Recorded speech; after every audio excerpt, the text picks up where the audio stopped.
What a relief. My 3D printers are up and running again. At least I think they are.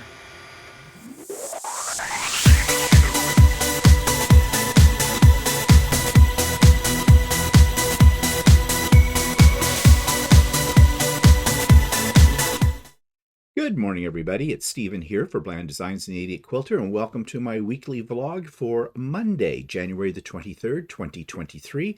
And this is vlog number 300. Wow. Okay, 300 vlogs. I've been doing these ones for a while. And that doesn't count the ones that I started with back in 2012 when I didn't know what I was doing. Yeah, I know some of you are going to say you still don't. Yeah, whatever. Okay, let's jump right into things, shall we? So let's look at my current projects. Okay, this one I've kept under wraps for a little bit of time because I didn't want to show this to you until everybody that's on Stephanie and Steven's Sew Along saw it, because this is a mistake. And you're saying, and that's something unusual? Nope, this is a mistake, and I'll explain what that mistake is in more detail tomorrow on the Idiot Quilter, but I'm just showing this to you right now, and it looks fine. It's not what it was supposed to be, but it's okay. It turned into something else, and I kind of like it.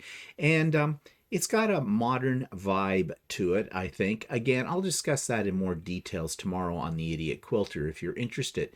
It hasn't been quilted yet. My plan is this week to get it onto Lucy and go to town on it. In fact, I've got several projects to go to town on Lucy this week. So that's what I'm going to be concentrating a lot on later on.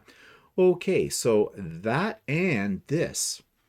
Now, I'm going to admit I am biased about this. I can't find my cursor, but I'm loving this.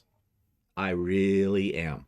This is called New Beauty. It's a table runner, obviously.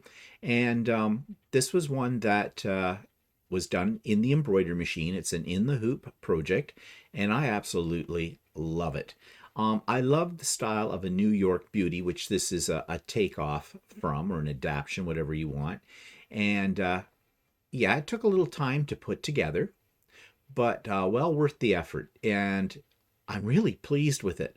Now, this was intended to be a gift for my brother and my sister-in-law who live out in Abbotsford, BC. And of course, you know that we have our trip plans all made up, that in April we're going out there. And I was hoping that I'll get a chance to visit with them. And I thought I'd take this to them and give it to them as a gift. But I'm absolutely in love with it right now.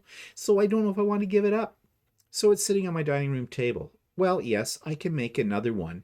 In fact, what I'm thinking of doing is making another one, but I want to make it just a little bit longer, a couple of blocks longer, which is doable for my dining room table because it's a little short for that table.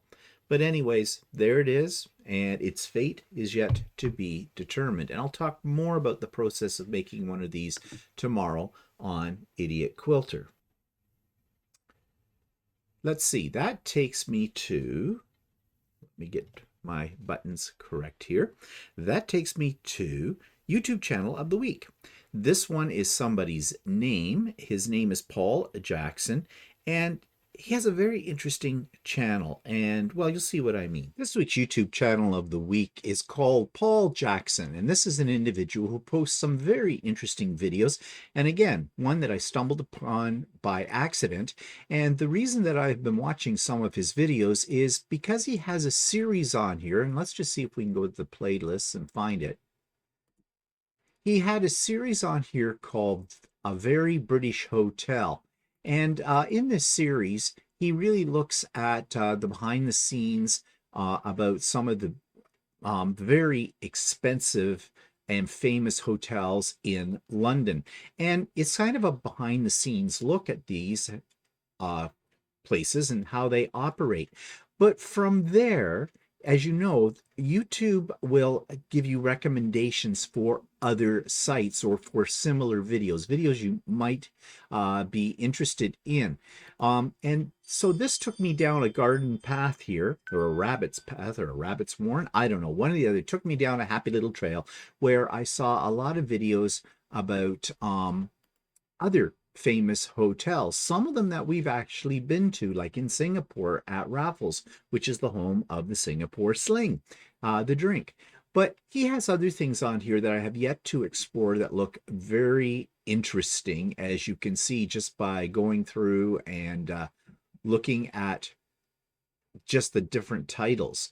It looks like he travels a lot in Europe. He's got videos on Budapest, Berlin, uh, other things as well. So I think this is a really interesting channel from many points of view. If you're into travel, this is great. If you're in behind the scenes series, this is great. And it looks like there's a few other things of interest to explore as well. So that's Paul Jackson. Check it out.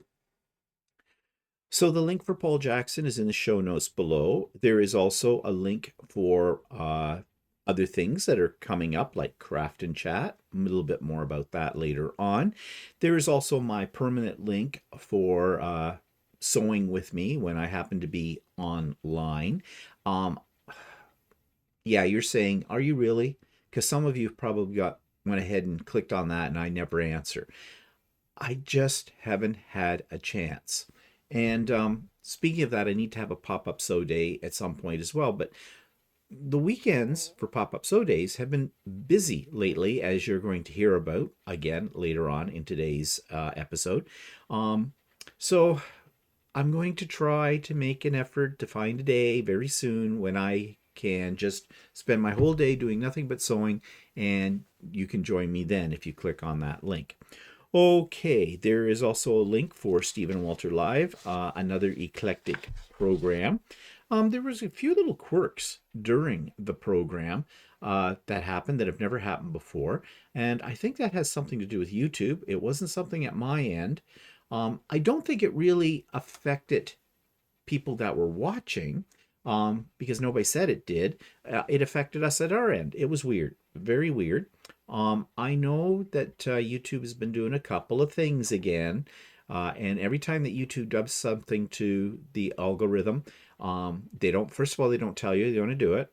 And second of all, things go weird.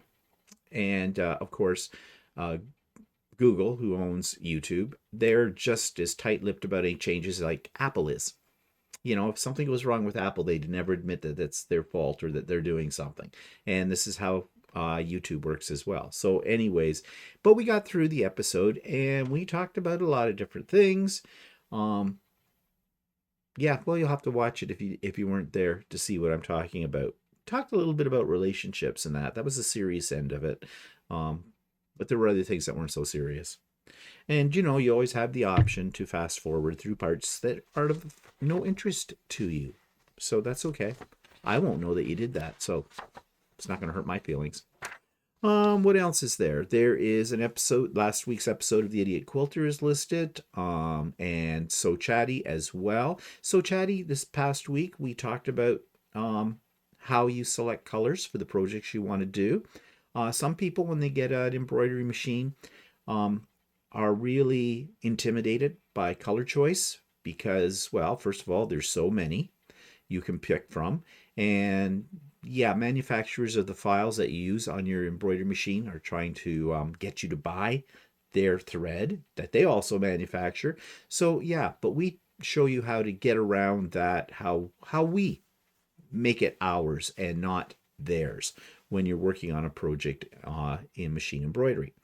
And there is a link in case you missed the live broadcast for Stephanie and Steven Sew Along. And this coming Wednesday, we will be at 9 o'clock Eastern Time.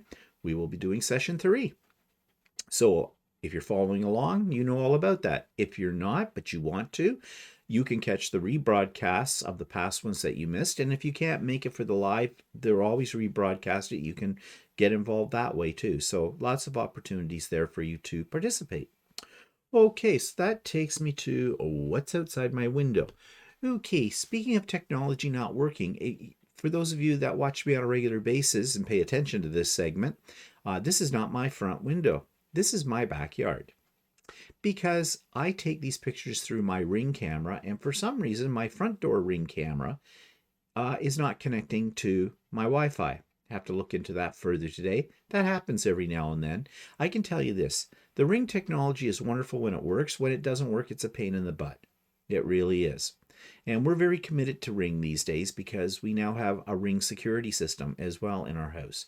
So anyways, here's a little something different. Here's what it looks like in my backyard. Now, when I took this picture, I did not see any eyes in the bushes glowing.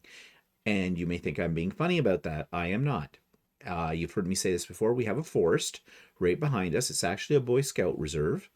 And yeah, when we moved here 27, almost 28 years ago, this was a new subdivision, brand new. Nobody had ever lived in this house before. In fact, we watched it being built.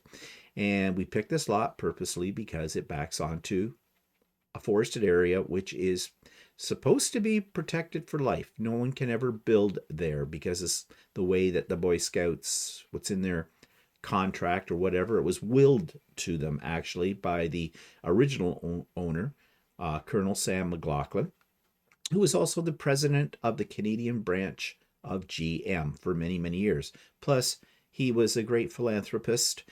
He gave a lot of money to the city of Oshawa, where I live, to build the hospital, libraries, art gallery, all those kind of things. And this was his summer home back here. In its day, back in the, I don't know, 1920s, 1930s or that, this was all wilderness up here. And so, you know, it wasn't that far away from his main estate in the central part of Oshawa, like very close. Now it's all built up. You wouldn't, doesn't look like it is any distance away, really. But it's a beautiful area back in there. There are buildings, cabins and things, like big, big cabins. There's a major creek, the Oshawa Creek, runs through the middle of it. It is just a beautiful area, which used to be open to the public to take walks through, but not anymore because, of course, like anything in life, yahoos got in there, broke into cabins, stole computer equipment, other things, did damage. And so now it's under lock and key. Unless you're a Boy Scout or organized group that's going in there to camp and you've made all those arrangements in advance, yeah, you can't go in there. So, yeah, too bad, because it's really nice and very close. And we could hop the fence.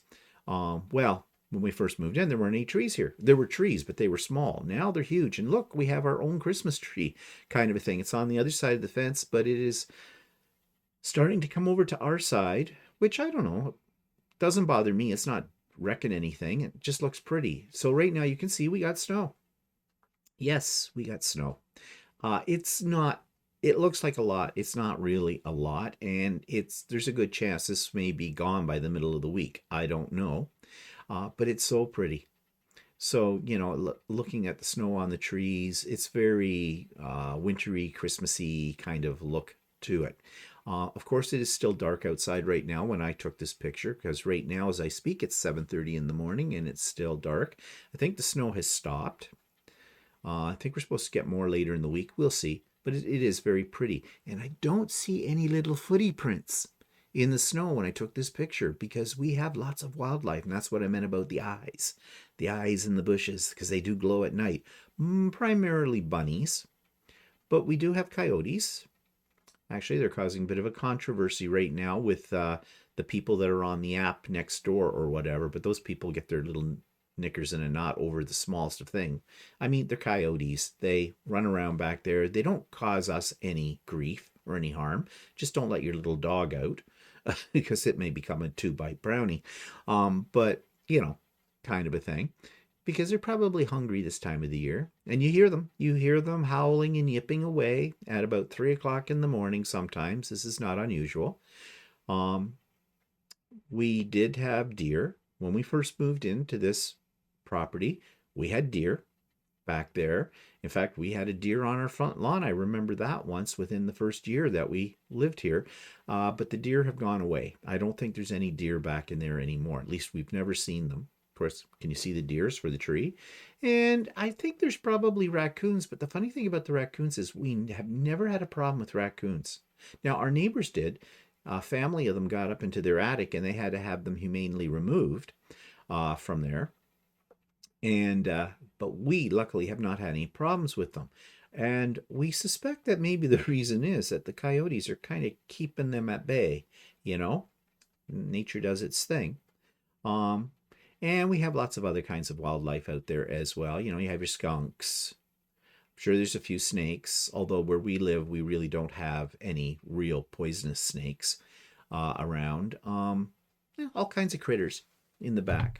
And that's one reason why I like where I live, because it's kind of nice, except when we're growing our garden in the summer. Yeah, the squirrels and the bunnies like to eat the tomatoes. So, anyways, yep, that's the kind of day. And it's, I don't know about you, but every day in January just seems like we haven't had any sunshine forever.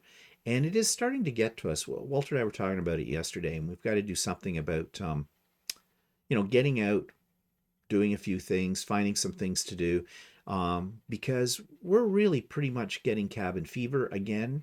And also, we still haven't gotten over the cave mentality that COVID left us all with, where when you do go out, you just want to get back home again. So, yeah. But, anyways, it's a pretty picture, even if it is in the dark. Okay.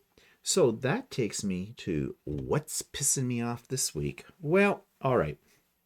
Warranties on products.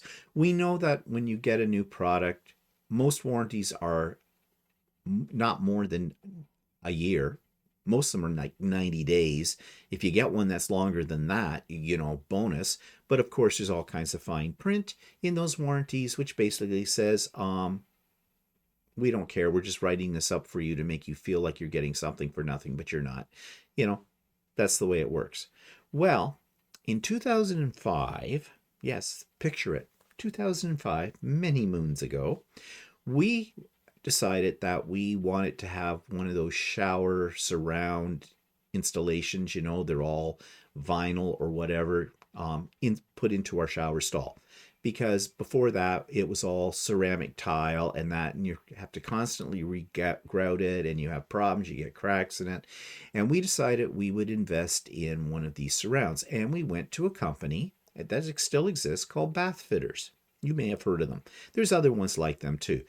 One day, it didn't take one day to put it in, I can tell you that. But anyways, they put it in, it looked very nice, all shiny new, and it was great. Easy to keep clean, no problems. And the best part was lifetime warranty. Okay? Now, you're going to say, sure it was. But actually, you look at the fine print, and it says, it's a lifetime warranty. Now, someone's going to say, whose life? Well, basically, the life of the people living in the house, us. It's non-transferable, so if we were to sell the house, the new owners would not have that warranty on it at all. But we do still. So, in 2013, we had a problem. The base part of the unit, down by the drain, had cracked. Little small hairline crack, but nevertheless letting water through it. Now, this is designed in such a way that if there's a water leak, there is sort of a pan underneath the top surface, and it catches the water. So it's not really, seeping down into your floorboards kind of a thing and leaking out in your basement with that, which is a good thing. Okay. But we had these cracks. So we called them up and said, we had these cracks. Now, there is a loophole they have. They have recommended cleaning products that only those are you allowed to use in keeping your bathroom stall clean. Now, the guy who installed it originally told us about that, and he said all those products are listed online. So we have been faithful to that. We have checked out that list. They change it though all the time, and they remove some of the products. And if you don't keep up on it, and you have a problem, you call them up. If you tell them you're using a product that they don't recommend, or it's not on their authorized list, then you have voided your warranty. Oh, sneaky, sneaky, sneaky, sneaky. Now, look, you want to tell me that any standard bathroom cleaning product that you can use, if it's going to cause a problem with this install, it means this thing is made out of really rotten material, right? But it's a loophole for them. Plus, they're probably getting a kickback from these companies that make these products to, say that these are the ones you should use. But we have, and we've kept up on the list. After all these years, we check it all the time because we know what they're like. So in 2013, the guy came out, gave us actually didn't give us a hard time, but he came out, inspected, and says, yeah, and he put in a new base. Again, it was more than a one-day thing. So brand new base, and he told us at the time that the base, they'd had problems with the original bases, but now they have a new and improved version. Okay, fine. Guess what? We have cracks forming again. Actually, several of them. We've let it go for a while. We knew they were there, but it's now to the point where, yeah. So I call them up. I had all the contract and everything from back when we had it originally installed and in the replacement of the base in 2013. So I'm listing this all off for the woman. And first of all, I'm getting this, yeah, I'm the only one in the office today. You're probably the only one in the office any day. So and why is that something I need to worry about? And she said, so yeah, we'll have to put in a request for an inspection to the head office, and that's probably going to take 1 to 2 months. And I went, no, not acceptable. I'm not waiting for that. Well, she said, the meanwhile, you can just put some silicone or some duct tape over the cracks. No. Now, I had done some due diligence with them and looked up reviews and people's complaints, and there have been a lot of complaints against this company with the Better Business Bureau, that they don't want to honor the warranty, this, that, and the other thing. However, and some of those basically were user error, basically, from what I could read. It wasn't really the responsibility of the company, but others were. But once these people filed official complaints with the Better Business Bureau and things like that, and Consumer Affairs, suddenly bath fitters came and fixed what they needed to fix. So I thought, okay, I was prepared that I might have to put the squeeze on them as well. So she happens to say to me, oh, could you send us a picture of it? I said, I most certainly can. And immediately sent them one.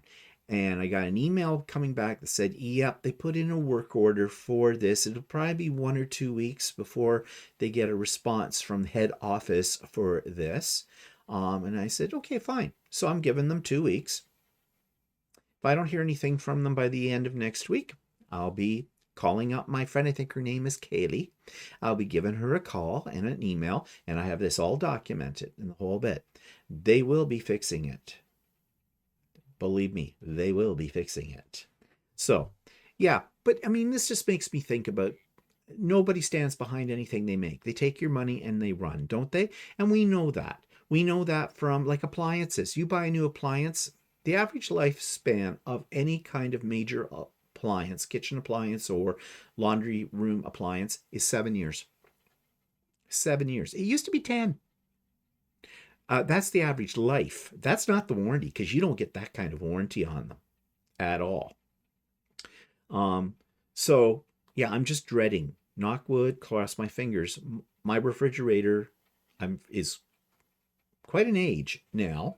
It's running fine. We've replaced the ice maker twice in it. But nevertheless, I really don't want to have to buy a new refrigerator if that one goes, for a variety of reasons. But, it's getting old. I've replaced my dishwasher 3 times. Like clockwork, you could count it down. Within 7 years, bang, end of life. Yep, just like that. You can't tell me there's no such thing as built-in obsolescence. Oh, there is, for sure. And these companies will do nothing for you. In fact, what a lot of these companies do is they don't even supply parts for them anymore. After about the first year of a new product, they stop with the parts. So then you got to scrounge for, go to appliance repair places, find the equivalent, whatever. And they know that. Manufacturers know that because they know you're going to buy something new. I mean, if they built something to last, well, they wouldn't make as many sales, would they? because you'd buy it and it would last forever. So you'd never have to replace it. Yeah, I get it. But that's not right. That's not right. Especially when you are purposely building something that you know is going to fall apart. So you see something that says lifetime warranty. The life of what? The life of the appliance? Well, we know what the lifespan of the appliance is. 7 years at the most. So there you go. Now, you might be saying, well, yeah, but I've had my refrigerator for 20 years. It's working fine. Yeah, because they used to make them better. My parents, when I was growing up as a kid, had their first refrigerator that they bought in 1957. And that refrigerator, they never replaced it while I was growing up. And in fact, when they did replace it, they really didn't replace it. They got the refrigerator my grandmother had, which was a newer one when my grandparents passed away, and they took the old 1957 fridge and put it downstairs in the laundry room, and it was a second fridge. And they didn't get rid of that fridge until, well, only after my father retired, kind of a thing, because it finally did give up the ghost. But that was in the early 2000s. Yeah. I have a little bar fridge that I got when I was in university. We still use it. Works like a charm. It's over 40 years old. And it's still working. I mean, I don't know what we're going to do if that fridge ever conks out. Well, we'll have to buy a new one. But, saying with what I just said about warranties and all that kind of stuff and the way they build things, you're never going to get one built like that again. So, yeah. So lifetime warranties? No. They don't exist. Read the fine print. There's always a loophole. So I'll keep you up to date on what's happening with our bathroom shower. I suspect it's going to take several months to sort this out. In the meantime, the cracks, they recommended we put duct tape on them, and that's what we have done. Walter put Gorilla Tape, duct tape on them. So, we can use it right now, but it's not the solution. Okay, so moving on here. What have I bought? I bought some new things. Let me show you what I'm talking about. Yeah, so I bought a new AccuQuilt die.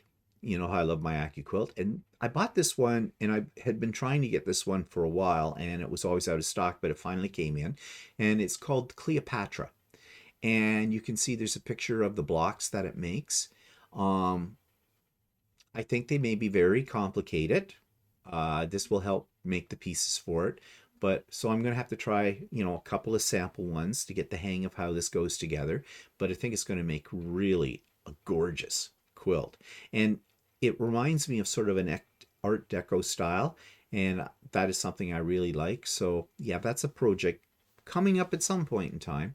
Like I don't have enough projects. And I also bought another die, a maple leaf die. The reason I bought this die was because I like to do Canada Day quilts or anything with a Canadian theme. And I've done maple leaves before because basically doing a maple leaf, you don't need a die for it. You can cut the pieces out for yourself, but why? When I can use an AccuQuilt, which makes it faster. So I bought that one as well. So yeah, I have more dies to work with. And I have a few others that I haven't opened up yet either. So yeah.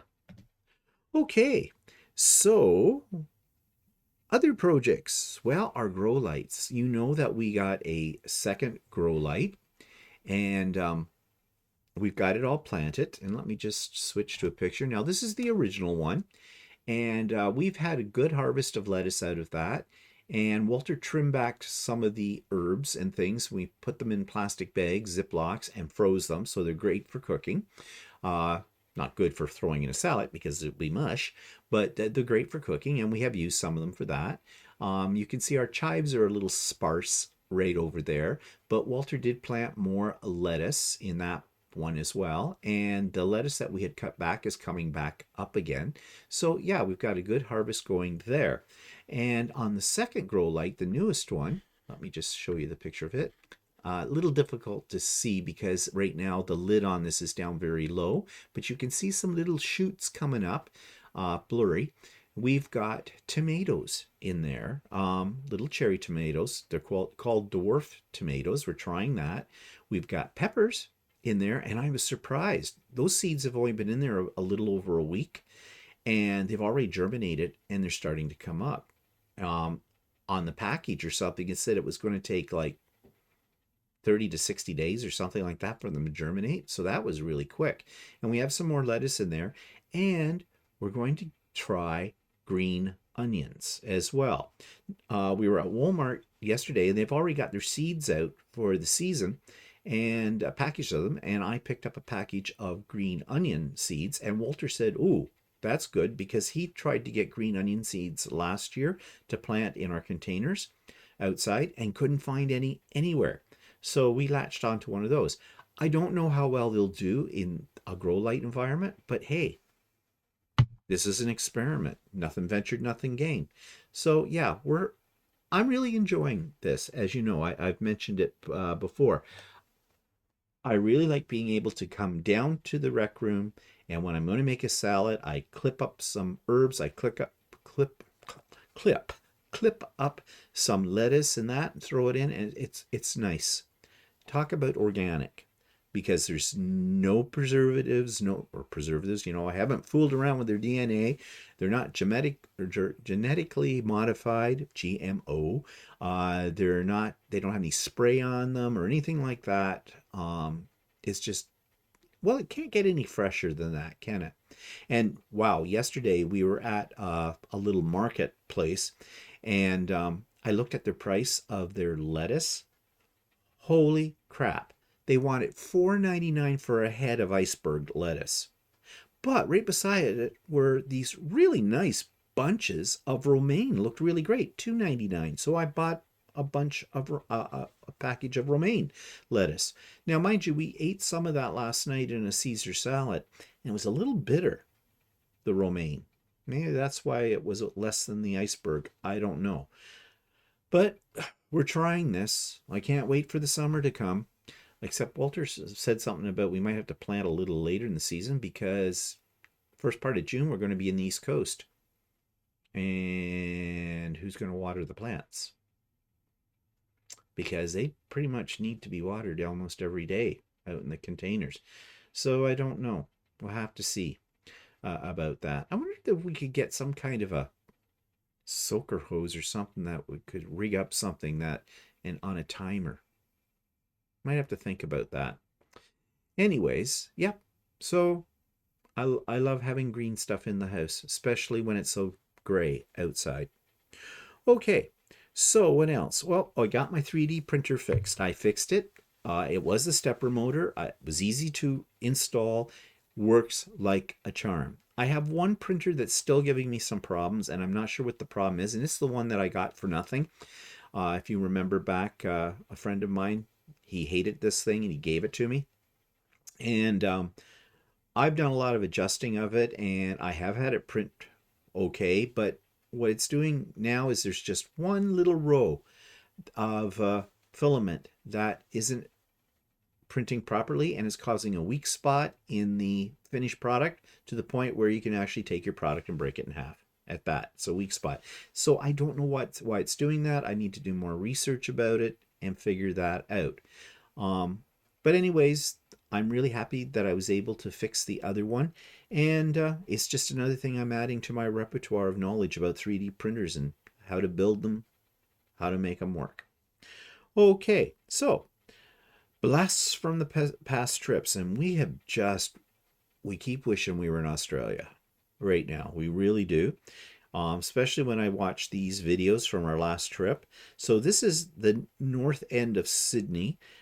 It's pretty much in around about our last day in 2018, March the 6th, of our Australia trip. So this is part one of that video. Okay, this is the start of our second last day in Sydney.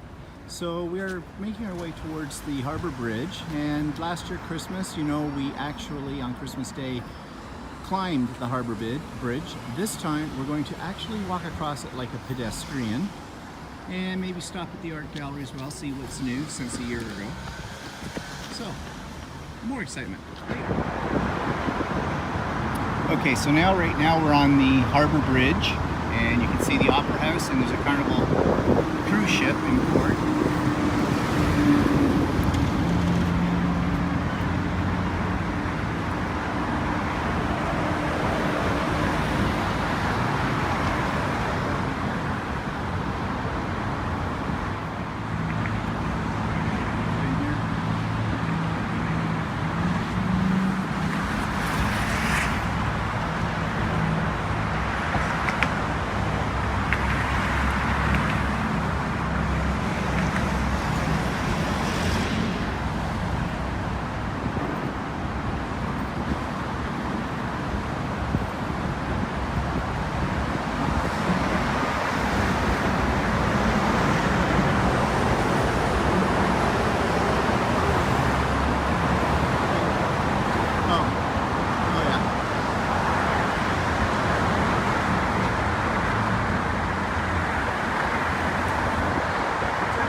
And here's looking over the other side of the bridge over the edge of it.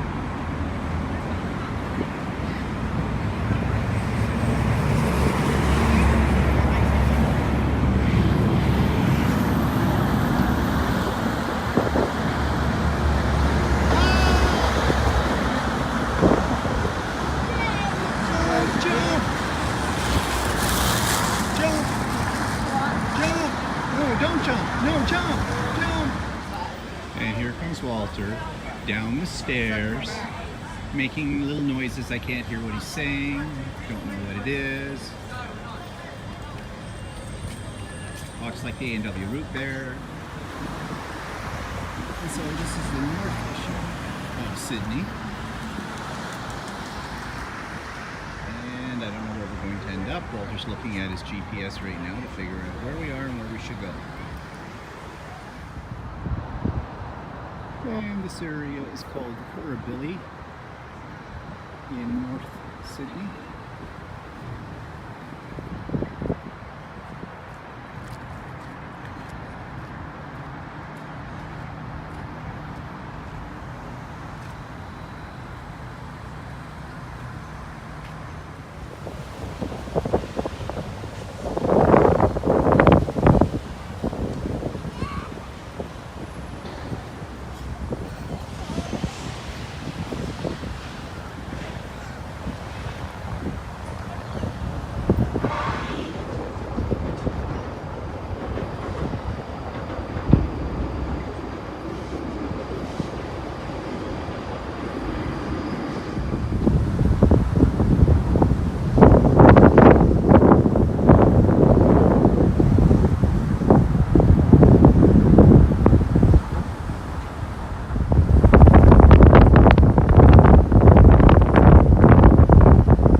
So that takes me to events in the past week. And yeah, on a more somber note, we had a celebration of life service to attend for a friend of ours that I mentioned before. In May, ended up in hospital. He had a brain bleed, and we thought he was getting better, but then suddenly, first part of December, no. So they had a celebration of life for him at a MCC church, a Metropolitan Community Church, which is an LGBTQ church.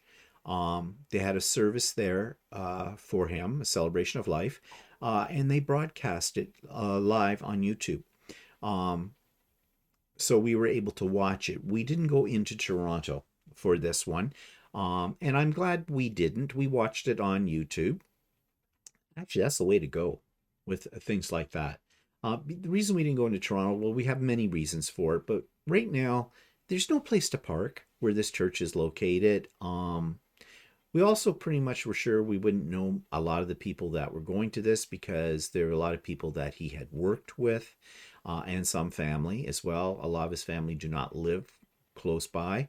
And yep, from what I saw on the live, that's exactly what it turned out to be. So I was just as happy to watch it on YouTube.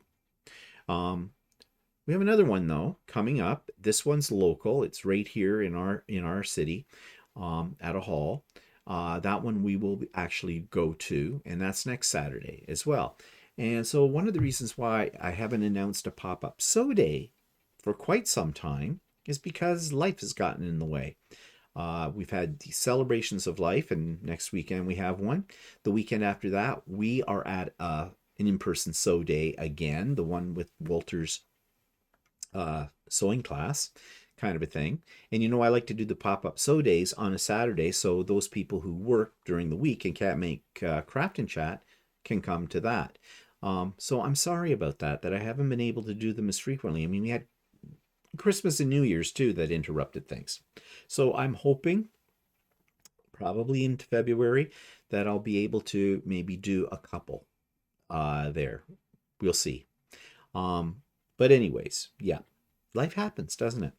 But anyways, these celebrations of life, I think they're so much better than the old form of a funeral. I hate it. Well, who likes funerals, but I just hate it the way that they did those. I think a celebration of life is the way to go with these kind of things, and use technology, sure. you know um a lot of people, there was over 40 people or so that looked like they had signed into the online or the live YouTube feed. So that was nice because there wasn't 40 people at the church. So, and whether there would have been if they didn't offer the YouTube live, I'm not sure. I have a feeling there wouldn't be. People just don't want to go anymore to these kind of things. Well, did they ever? But COVID, that's one of the things that's come out of COVID again. It's the way we handle, the passing of someone. And I think celebrations of life are good. I think it's a good thing, a good way to honor the person's memory. Okay, what's coming up? Well, the Sew Along with Stephanie and myself, session 3 is this coming Wednesday at 9 a.m. Eastern Time. And so if you're involved with that, that's your reminder. If you're not and you want to be, come along or watch the replay. I mentioned that we have another celebration of life locally coming up this Saturday, so that's filling up the week. Craft and Chat, advance notice, not this week, but the following week. It's always the first Wednesday of the month. First Wednesday of the month comes very fast in February because it's actually February the 1st. So you will find in the show notes in today's vlog and in tomorrow's Idiot Quilter and in So Chatty last week and in Stephen and Walter Live, all of those, you will find the Zoom link for that. And probably at the end of this week, I'll be sending out to those people on my mailing list the Zoom link as well for Craft and Chat. All are welcome. If you've never been to one, don't be shy. They're a great group of people that come, and we're growing all the time with the numbers that are able to come. And it starts at 1 o'clock Eastern Time on February the 1st, Wednesday. Yes, it's during the weekend. That's why I have pop-up sew days, or when I have them, because, some people have jobs. Really, go figure that out, right? Um, so, what else is coming up? Well, big event. Big event in Walter's life. It's his birthday. It's his birthday this coming Friday, January the 27th. Walter officially turns senior citizen. He'll be 65. I turned 65 last July. So, he's an old fart. And don't think I won't remind him of that. I know I'm going to get people going, oh, be nice to Walter. Yeah, okay, be nice to Walter. Well, anyways, what are we doing for Walter's birthday? Well, we are going to one of our favorite restaurants, The Keg, on the Sunday evening. We have a reservation for that. I'm taking him out for dinner there. And don't worry, there will be a Stephen and Walter live on Sunday, as usual. We've got the reservation for after that's over. So we will be doing that then. However, getting him a birthday present was not easy. First of all, my creative gift giving ideas are done because we had Christmas and I had to think about that for that. And of course, Walter's a hard person to buy for. Very hard. Very hard. He's very, very picky and he's very hard to buy for. But, I'm no joy either when it comes to that kind of thing because, at our age, we have everything. And if there's something we want, we buy it. So, what to get him? So I was racking my brain. Then I got this idea. He had talked about it, but never did anything about it, about getting a dash cam for his car. So I did some investigation. Well, holy crap. There are so many different models out there in so many different price ranges. You don't know what to buy. So I thought there was one I saw that sounded okay, was in a reasonable price range, seemed to do what it was supposed to do, or that the reviews on it weren't bad. And I thought, well, I can get them that and surprise them with it. But then I thought, no, my luck would be, I'll give that to him and he'll go, why'd you get me that? Yes, he would say that. And I'm thinking, okay, I don't need the grief. So I said to him one night, I said, oh, okay, what do you want for your birthday? I don't know. And I'd ask him another night, what do you want for your birthday? I don't know. So finally, I said to him, well, I had an idea, but you'll probably poo-pah it. And he says, what's that? And I said, well, you've mentioned you were thinking about getting a dash cam. Well, I looked at them. If you want one, I'll get you one. I didn't get poo-pah'd. I was surprised. He went, well, yeah, he'd been thinking about that. And I says, well, tell you what. I gave him a price range. Okay. And I said, I'll buy it for you. You do your research, as Walter always does on things. You pick out the one you want. You know the price range for it, and I'll buy it for you. You go ahead, order it, and I'll pay for it. So he did. And we haven't got it yet. I think it's supposed to come probably today or tomorrow, something like that. So it is coming, and I paid for it. And it's done. I got him his birthday present. So I don't have to go through that hell again for another year. But anyways, yeah. So hopefully this one that he's ordered does what he wants it to do and everything, and it'll be fine. So that's his birthday. He's an official senior citizen as of Friday. An old man. Yeah. Of course, one advantage now is he's going to get the OAS, old age security, with it. So that's okay too. All right. So I think by the clock on the wall, I don't know if you can hear that chiming, it is time for me to say goodbye.